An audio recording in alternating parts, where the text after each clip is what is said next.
Good morning, students. Today, for BA Part 3rd students in English Literature, we are going to start our next essay from paper 2nd on ignorance by Hilary Belloc. Now, in this essay, we are going to talk about the pleasure of being ignorant. क्या क्या आनंद होता है, कितना pleasurable होता है, कितना खुशी के क्षण होते हैं जब हमें किसी चीज़ के बारे में जानकारी नहीं होती. Because ignorance is bliss. इसीलिए ये कहावत कही जाती है कि जब तक आप किसी चीज़ को नहीं जानते हो तब तक आप बहुत खुश, एक ब्लिसफुल कंडीशन में रहते हो. The moment you come across the reality और you come across that thing, तो क्या होता है कि आपकी सारी जो ब्लिसफुलनेस है वो इवेपोरेट हो जाती है, ख़त्म हो जाती है. So in this essay on ignorance by Hilary Belloc, we have the theme of ignorance, passion, deflection, shame, appearance, tomfoolery, and after reading the essay, it becomes clear to the reader that Belloc is exploring the theme of passion. Should an individual find themselves ignorant of facts among an audience of others? अब यहाँ जिन themes को लेकर ये ऐसे लिखा गया है उसका जो बेसिक मैंने आपको बताया, दैट इज़ इग्नोरेंस. फिर उसके साथ में पैशन भी है, डिफ्लेक्शन भी है, शेम भी है, अपीयरेंस है, टूमफुलरी है. ठीक है. तो जब रीडर इस ऐसे को पढ़ता है तो उसे मालूम चल जाता है कि जो राइटर है Belloc is exploring the theme of passion. तो वो जो पैशन है यानी हमारे मन में उठने वाली जो उत्तेजनाएं हैं या भावनाएं हैं जिनसे हम कोई काम करते हैं, उन सबको एक्सप्लोर करना, उन सबको जानने का प्रयास किया गया है इस ऐसे के through. Should an individual find themselves ignorant of facts among an audience of others, Belloc believes passion is a sure solution to any embarrassment that may be felt. एक इंडिविजुअल ऐसा पाता है कि वो ऑडियंस के बीच खड़ा होकर कुछ बोलने लगा and he is ignorant of facts. And because of that ignorance, what happens? Belloc feels, Belloc believes, passion is a sure solution to any embarrassment that may be felt. तो वो कहता है कि अगर ऑडियंस में खड़े होकर आपको कोई चीज़ नहीं पता है तो वहाँ जो आपको एम्बैरसमेंट आप फील करेंगे वो एक श्योर सोल्यूशन है. पैशन जो है वो एक श्योर सोल्यूशन है to any embarrassment that may be felt amongst the audience. He considered it appropriate for the individual to quickly take exception to criticism and to do so with great bouts of passion. हमें इस बात से घबराना नहीं है कि सामने वाले जो हैं वो हमारी मजाक उड़ाएंगे. अरे इतना बड़ा विद्वान है, इतना बड़ा व्यक्ति है, यहाँ बोलने के लिए आया है and is not aware of the facts. उसे सच पता नहीं है. बट द थिंग इज़ कि being ignorant is not a crime. आपको सब चीज़ पता हो ज़रूरी नहीं है ना. परफेक्शन तो नहीं हो सकती ना. वी आर ह्यूमंस, तो कहीं ना कहीं हम गलती भी कर सकते हैं. कुछ चीज़ें ऐसी हैं जो हमारी नॉलेज के बाहर हो, जिनको हम नहीं जानते हैं, लाइक दैट. सो उसमें एम्बैरेस्ड फील करने की ज़रूरत नहीं है, बल्कि वो कहता है it is appropriate for the individual to quickly take exception to criticism. जल्दी से लोग अगर उसको क्रिटिसाइज़ कर रहे हैं तो उस क्रिटिसिज्म को वो एक्सेप्शनली ले. मतलब ही shouldn't take care, he shouldn't give attention to that, he shouldn't give notice to that कि अरे मुझे लोग क्रिटिसाइज़ कर रहे हैं. और ऐसा वो कब कर पाएगा? With great bouts of passion. अगर वो इतना पैशनेट है, उसके अंदर पैशन है, और वो बाउट्स कहते हैं मतलब रुक रुक के वो पैशन जो है वो एग्रेवेट होता है, आपके सामने आता है निकल के. In doing so the reality is that the person is really deflecting their ignorance away from themselves. और सच तो ये है कि जब हम अपनी इग्नोरेंस को एक्सेप्ट कर लेते हैं, मान लेते हैं कि भाई sorry students, I am not sure about this thing, tomorrow I will tell you, I will look into the things, I will read that thing, and then I will explain it tomorrow. So it doesn't make any difference to that. So the person is really deflecting their ignorance away from themselves. ऐसा उस reality को मानकर हम क्या कर रहे हैं, हम डिफ्लेक्ट कर रहे हैं उस इग्नोरेंस को अपने आप से दूर कर रहे हैं. Allowing for themselves to have some breathing space and to lighten any burdensome load they might feel on discovery that they are ignorant of a topic. क्योंकि जैसे ही हमें लगता है, हमारी सांस भर जाती है और हमें ऐसा लगता है अरे ये तो मुझे पता ही नहीं है, अरे इसने क्या पूछ लिया, लाइक दैट. तो वो कह रहा है कि another deflection tool used by Belloc is for a person to change the subject as quickly as possible in the hope that they may diffuse the perceived aggression that is heading their way. आप कुछ बोलने के लिए खड़े हुए हो तो आपके दिल पर एक बहुत बड़ा बोझ होता है, एक बर्डनसम लोड आप फील करते हो. जब आपको ये पता चलता है, ये डिस्कवरी आपके सामने आती है, ये चीज़ आपको क्लियर होती है that I am ignorant about this thing, मेरे को तो इस टॉपिक के बारे में कुछ पता नहीं है. तो बेस्ट थिंग आपका how to deflect that thing, वो डिफ्लेक्शन टूल के रूप में है ना, किस चीज़ का इस्तेमाल करना चाहिए, कौन सा टूल, कौन से औजार का आपको इस्तेमाल करना है, कैसे आपको इस सिचुएशन से बाहर निकलना है. तो best thing is just change the topic.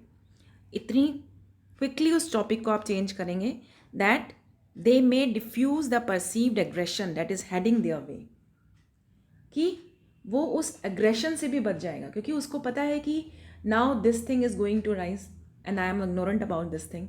तो वो बहुत ही इंटेलिजिबल वे में उस चीज़ को डेविएट कर लेगा, उस रास्ते को छोड़ देगा, उस टॉपिक को छोड़ देगा, क्विकली उस चीज़ को चेंज कर लेगा, बिकॉज उसे पता है कि आगे क्या होने वाला है.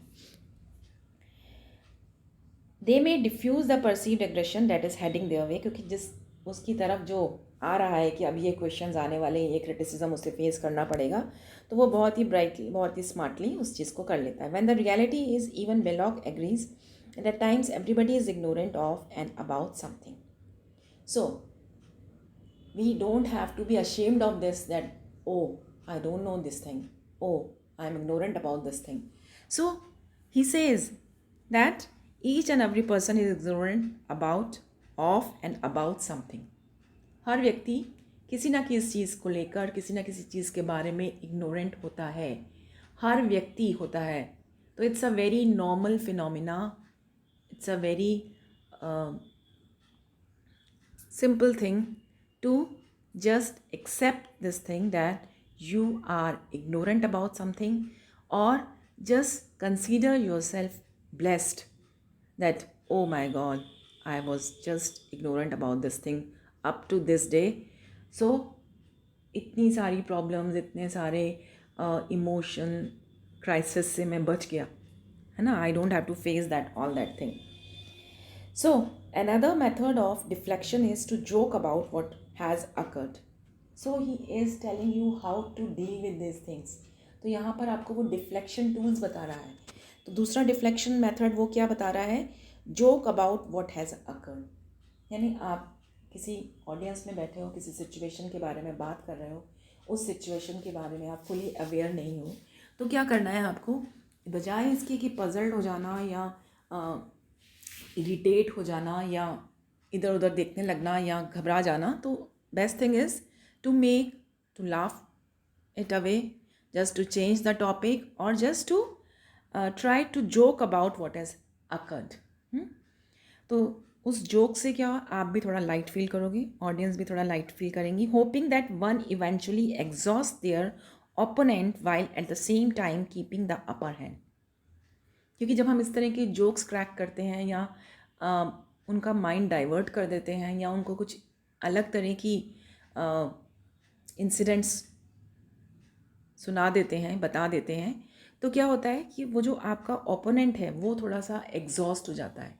The person who is trying to criticise you, who wants to bring you down, ना आपको नीचा दिखाना चाहता है, at the same time keeping the upper hand, और ऐसे साथ साथ ही आपका अपर हैंड हो जाता है, यानी आप सामने वाले को दबाने में सफल हो जाते हो, सामने वाला आप पर हावी नहीं हो पाता है, just because you are ignorant.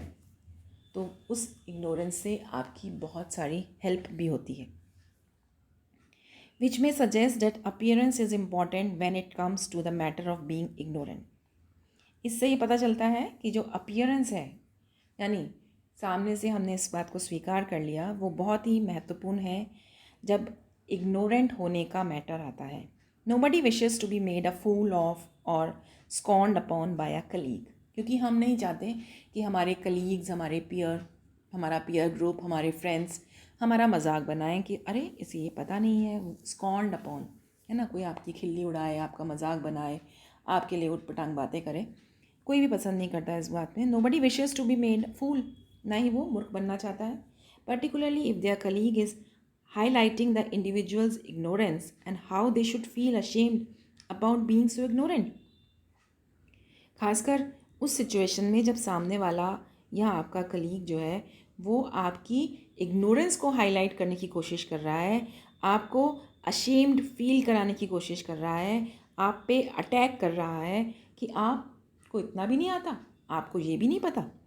It would appear as though most people who attack another person for their lack of knowledge or ignorance with regard to a subject forget that they themselves may not necessarily be well informed on other topics।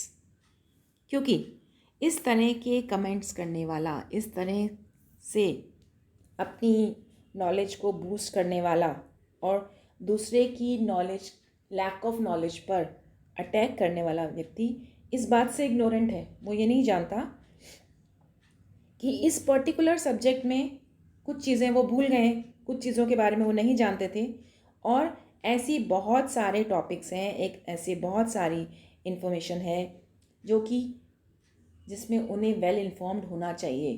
तो ऐसे बहुत सारी चीज़ें हो सकती हैं जिसमें उनके पास भी वो पूरी नॉलेज ना हो। So it is as though an individual who attacks another is thinking only of their own self importance। क्योंकि हम जब दूसरे को क्रिटिसाइज कर रहे हैं, दूसरे पर अटैक कर रहे हैं, तो हम अपनी सेल्फ इम्पोर्टेंस को दिखाना चाहते हैं, हम अपने सेल्फ इम्पोर्टेंस के बारे में सोच रहे हैं। Rather than explaining themselves to the person, they choose to assassinate a person's character। Now, through this essay, ignorance is bliss वाली बात को हम लेके, it's a good thing to be ignorant about some things, इस बात को लेकर वो क्या कह रहा है आगे ऐसे में, that sometimes ignorance can be blissful. वो आपके बहुत काम आ सकती है, आपके लिए बहुत ही ब्लिसफुल, आपको आनंददायक है ना, आपको किसी सिचुएशन से बहुत आसानी से आप बाहर निकल जाते हो। या unfortunately we do not live in a society in where by the individual is allowed to be ignorant of the facts.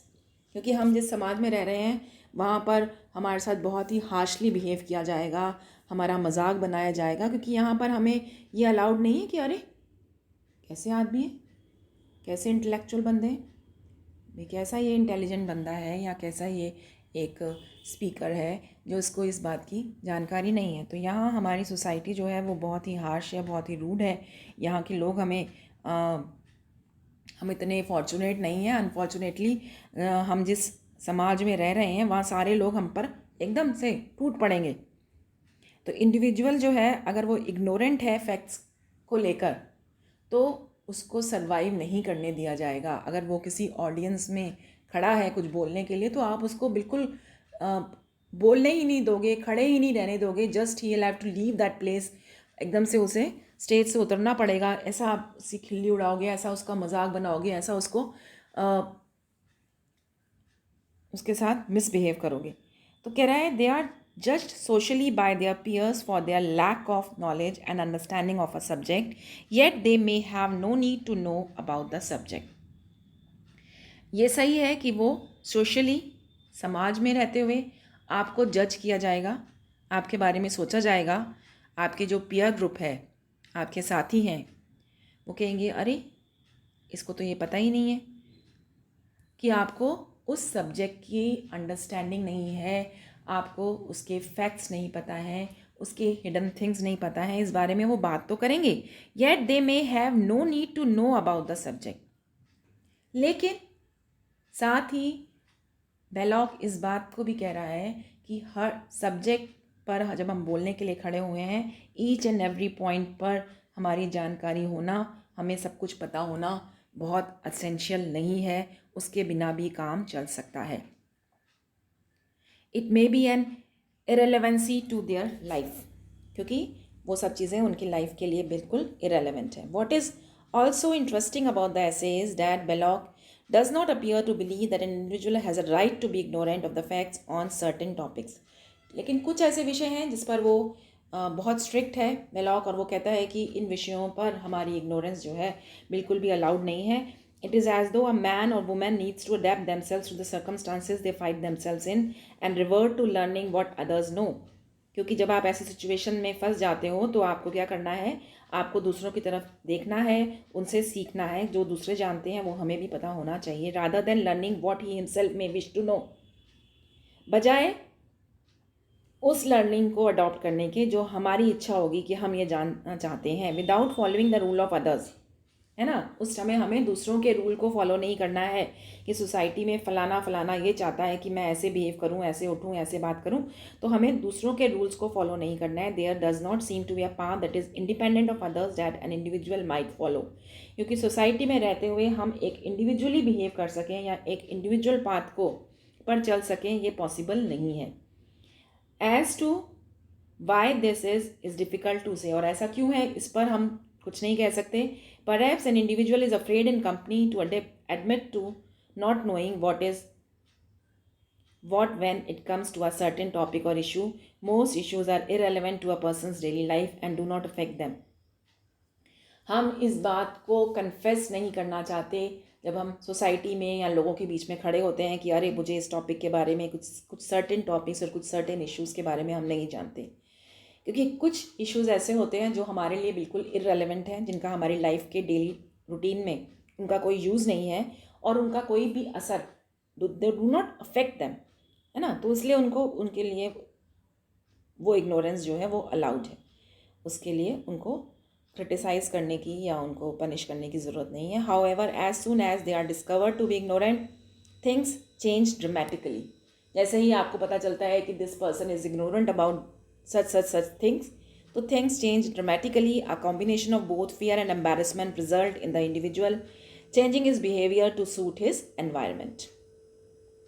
और अचानक से वो क्या करता है, एकदम से अपना बिहेवियर को चेंज कर लेता है, जैसा एनवायरनमेंट होता है उसके अकॉर्डिंगली वो अपने आप को चेंज कर लेता है। Though it is understandable as nobody wishes to be made fool of or to have their ignorance expose publicly. जबकि इस बात को समझना चाहिए कि कोई नहीं चाहता कि सामने वाला उसे मूर्ख समझे या पब्लिकली वो इस बात को एक्सेप्ट करे that this thing is not in my knowledge.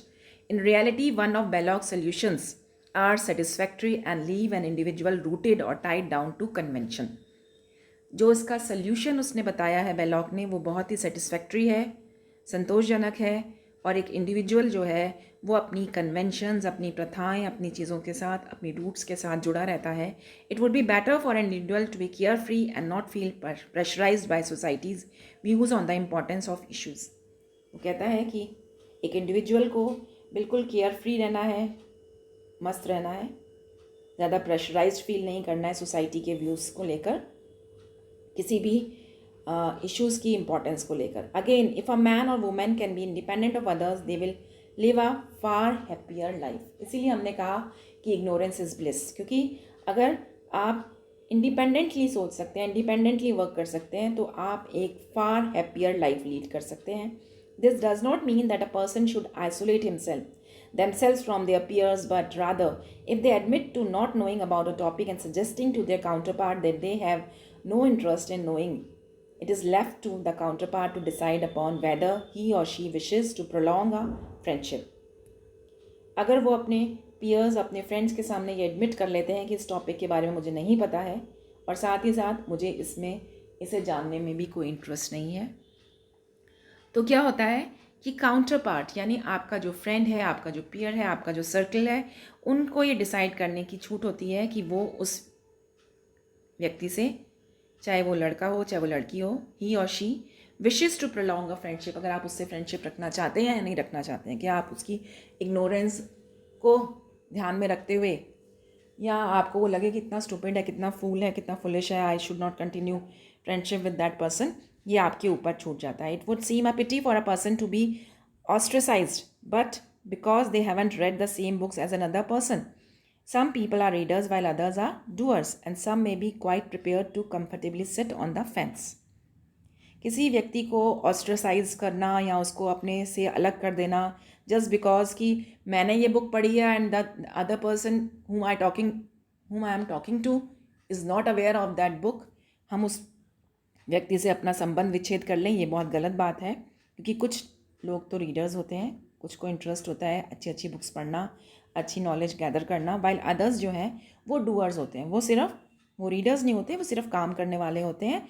And some may be quite prepared, और कुछ इस तरह से प्रिपेयर्ड होते हैं कि वो कंफर्टेबली बैठ कर सिट ऑन द फेंस, यानी वो अपने आप को बहुत ही कंफर्टेबली और बहुत ही अच्छे से, सिट ऑन द फेंस का मतलब इज़ अ एक मुहावरा है.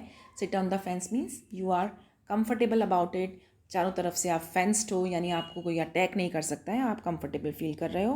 तो कुछ लोग ऐसे भी होते हैं. Nobody should be alienated because of their lack of knowledge in one topic. अगर किसी आपको एलिनेशन की बात कर रहे हो, या आप किसी को डिटैच करने की बात कर रहे हो, या किसी से संबंध विच्छेद करने की बात कर रहे हो, या किसी की खिल्ली उड़ाने की बात कर रहे हो, तो कहता है कि ऐसा नहीं होना चाहिए बिकॉज उसको उस टॉपिक के बारे में कुछ नहीं पता है. For they might even be well versed in another, क्योंकि हो सकता है कि वो किसी और विषय में और ज़्यादा अच्छी जानकारी रखता हो.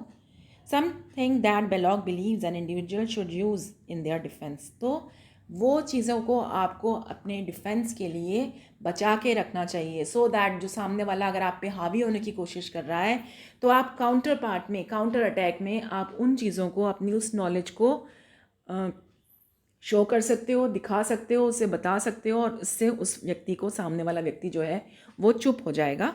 तो अपनी डिफेंस में आप इन चीज़ों को यूज़ कर सकते हो. When reality there is no need for a person to defend their position. जबकि रियलिटी ये है कि अपने आप को इस तरह से डिफेंड करने की, या अपने आप को लो फील करने की, या अपने आप को मूर्ख समझने की कोई आवश्यकता नहीं है, ऐसा हिलेयर ब्लॉक मानते हैं. और इसीलिए वो कहते हैं कि कुछ सब्जेक्ट्स पर आपकी इग्नोरेंस जो है वो अलाउड नहीं है. Otherwise being ignorant is a very blissful thing, very pleasant thing, and it makes us enjoy life in a better way. So that's all of this essay for today. Thank you for joining this